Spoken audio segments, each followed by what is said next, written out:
It's your boy Pop Pop. My body got me up this morning, 1 o'clock in the morning. It's like, Will, get up. I want a cup of coffee and a bagel. I'm like, body, it's 1 o'clock in the morning.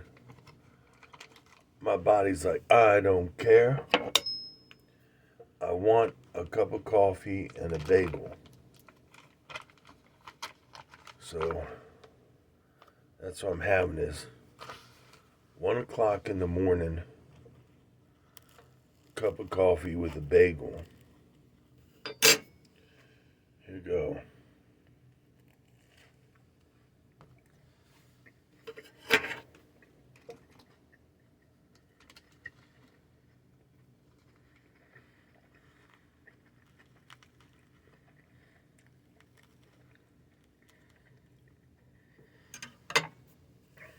So much is going on in the world that now people are making videos every few hours.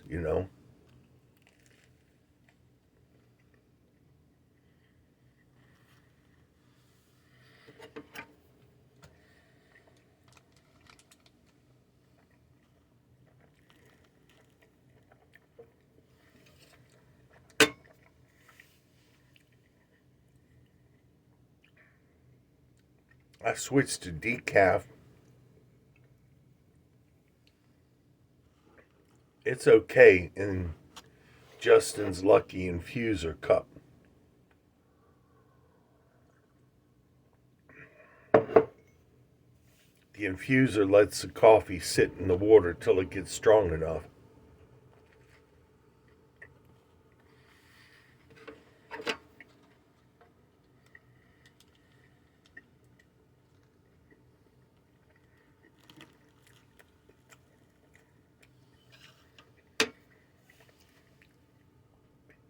Because decaf always tastes weaker.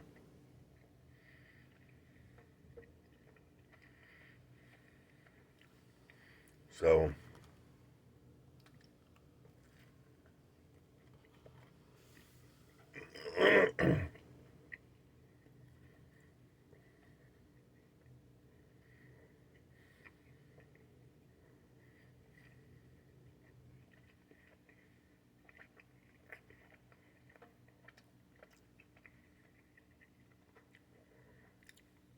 my Schwann's Foods guy came by, new guy, and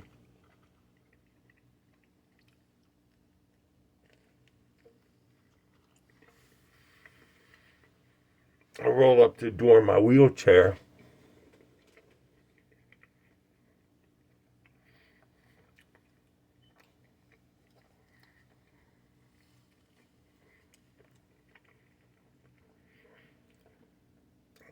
And he takes all this frozen food and sits it in my lap with no bag.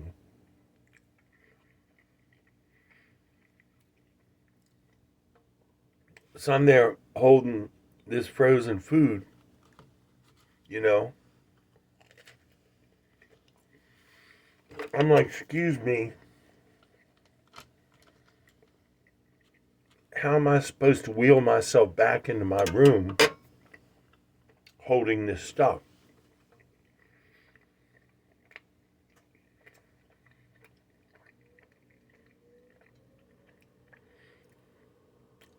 He's like, oh, I thought you wouldn't need a bag.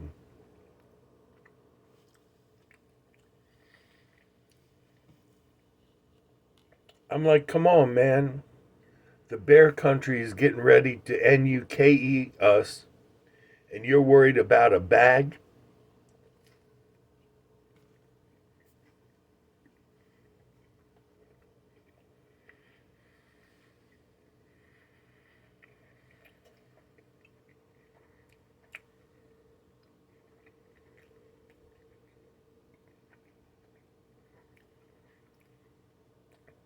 And because of the state of our paper money,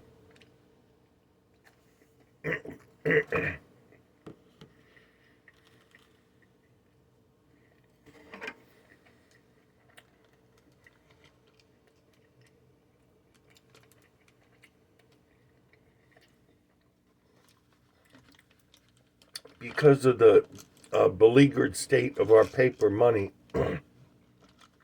I've taken to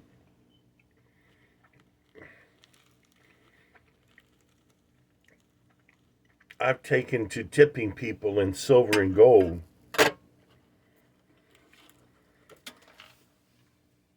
One guy was like, Psh, I don't want that. I want worthless fiat paper money. I don't know what to do with silver and gold.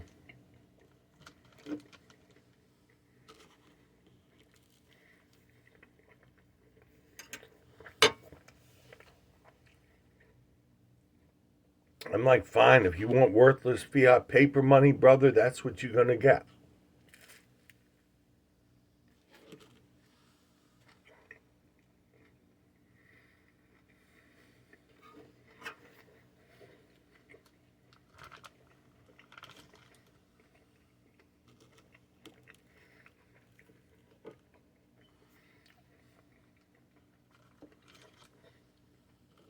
But that exposes a paradigm of what people are trained to think.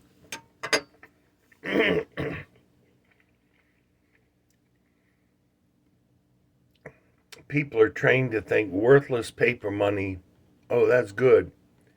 Gold and silver, that's inconvenient.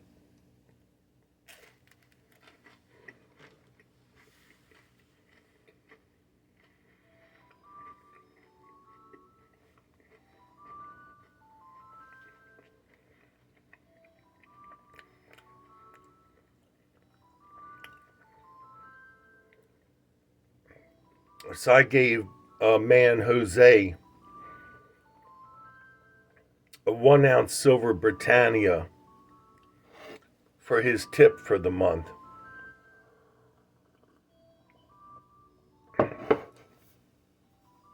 So that's a $24 tip. I had never seen that guy smile before in my life.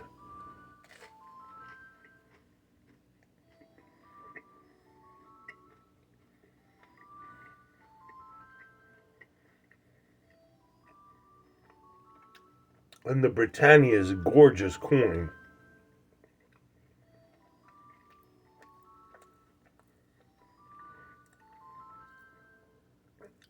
It's aesthetically pleasing.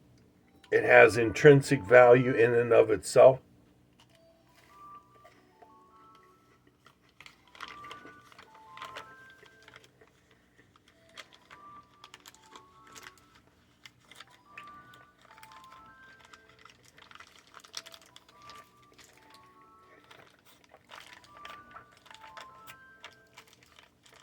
And it accrues in value.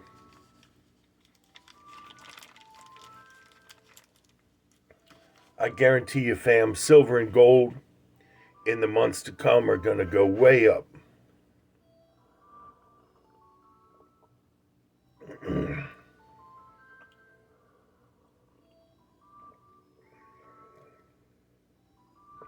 Silver and gold are used in circuit boards. They're used in medicine. When I was a kid, milk came in a glass bottle with a wax paper on the top, and you would take a silver half-dollar or a silver dollar, a clean one, and you drop it into the bottle of the milk, and it'll keep the milk good for 10 days.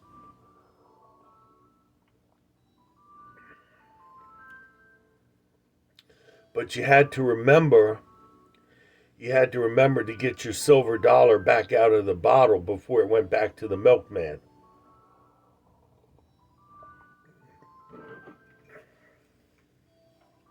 So, when I was a kid, some of the neighbors had milk boxes that had the name of the dairy on it. Now, our milkman came up to the door. My mother always greeted him with a cup of coffee. I'll never forget his name, Joe White. Joe White was a commander on a submarine, and his wife was scared that someday he would be entombed in the submarine. She made him quit the service, and he got a job as a milkman. And the milk truck always smelled. It smelled like sour milk. And then the strawberry man came up the street in a cart with a horse. Strawberries, strawberries. And then the knife sharpener guy came up the street in a truck with a big grinder in back. And he would ding a bell. Ding, ding, ding. So you heard that, you knew it was a knife sharpener guy. Then you had the ice cream guy, and they had the most exquisite lime pops back then. They were marvelous.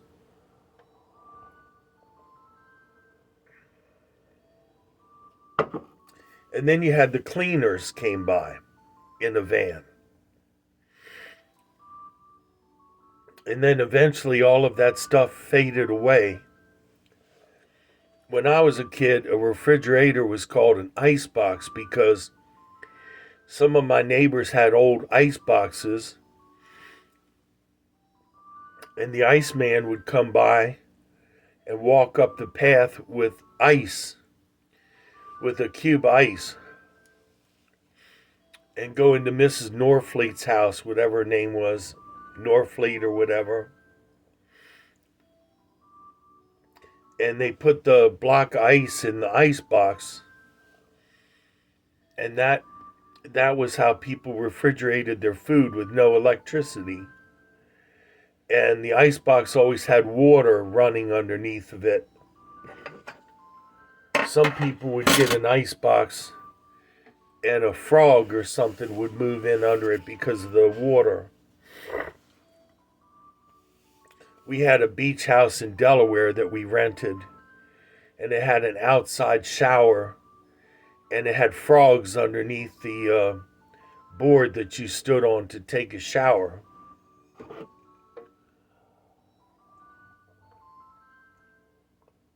My brother found out that if you lay on the bed upstairs and push the window out, you could see your sister downstairs in the shower and make fun of her, and she'd go, stop it, close that window, stop it, cut it out. You know, it wasn't anything perverted or anything like that. It was just shoving the window out so that she could see your reflection and know that you could see her. Not well enough to, but enough to freak her out while she's taking her shower. Not doing the Uncle Joe thing. Speaking of Delaware and showering and all, not doing the Uncle Joe. So,